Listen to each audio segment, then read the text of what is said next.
Mga kapatid, nandito tayo ngayon sa Pembo Elementary School dito sa Taguig City. At meron tayo natanggap ng mga reklamo kung saan meron daw mga balotang pre-shaded na.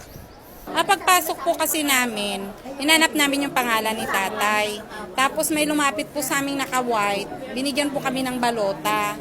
Tapos pag open po namin nung naka-envelope, brown envelope, pag open po namin, meron ng shade yung mga, yung may mga mark na po.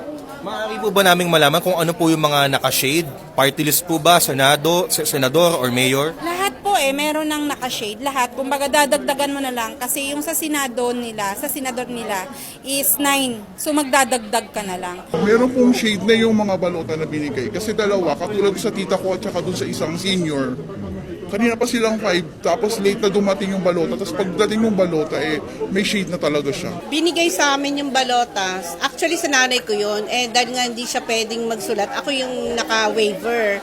Ngayon po, nung binigay sa akin yung balota, pagtingin kong ganun dito, nagulat ako kasi yung party list, meron na kaagad naka-shade. Dapat sana pipicturan ko. Sabi, bawal daw. Mga kapatid, kasulukuyang may pumunta ng legal, no, para investigahan itong nangyaring may mga balotang naka-shade na. And ayun nga, meron akong narinig na dalawa kanina na senior citizens natin na sinabi nila merong shade. Tapos nung chinek ko, hindi naman siya full shade pero parang may tanda and it's noticeable talaga.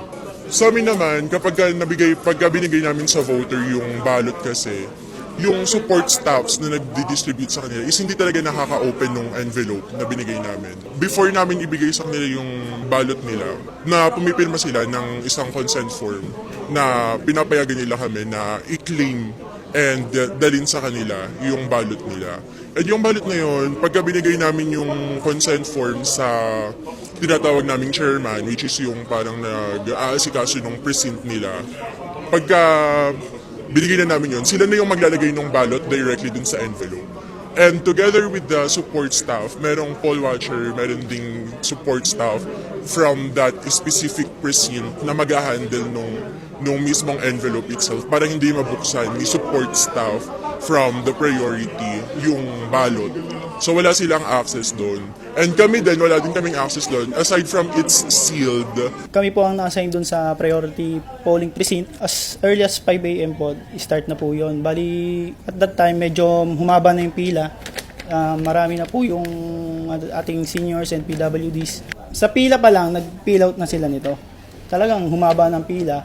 Nainip yung iba. Ngayon, ang nangyari, yung ibang nainip, may pinasa na silang waiver. Nilakad na ng aid ang mga papel nila, kinukuha na doon sa presinto. Yung mga nainip naman, sa tagal, umakyat ngayon sa sa kanilang presinto para doon na lang bumoto. Ngayon, parang nagkasalisa, yung ibang balot naman nila, nakuha na, nandun na, naibaba na, tapos wala sila. Parang pumending doon yung balot na naipatong lang doon yung balot nila. Ngayon, ang may naging kasalanan siguro doon doon din sa ibang staff.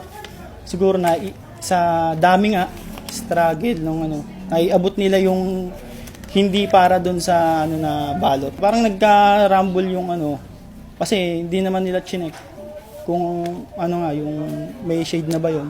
Kaya pag akyat nung balot nung boboto, pag check niya, may shade na to. Nagka-problema rin kami dahil dito sa support staff namin as COMELEC, 30 kami. Pagdating namin dito, may mga support staff na humalo sa amin na hindi naman saklaw ng orientation namin. Kasi nga, nagulat nga ako, kasi yung shade, yung lace nila is pula. Ang lace lang namin is ganito. Kaya parang, doon sila parang jumuti sa area namin. Kaya parang sobrang crowded kami. Gumulo yung area ng priority polling precinct. Yun po yung nangyari doon.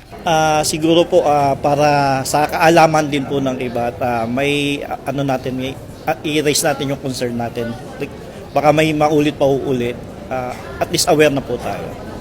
Yun lang naman po kung ba't magpo-protest pa kami.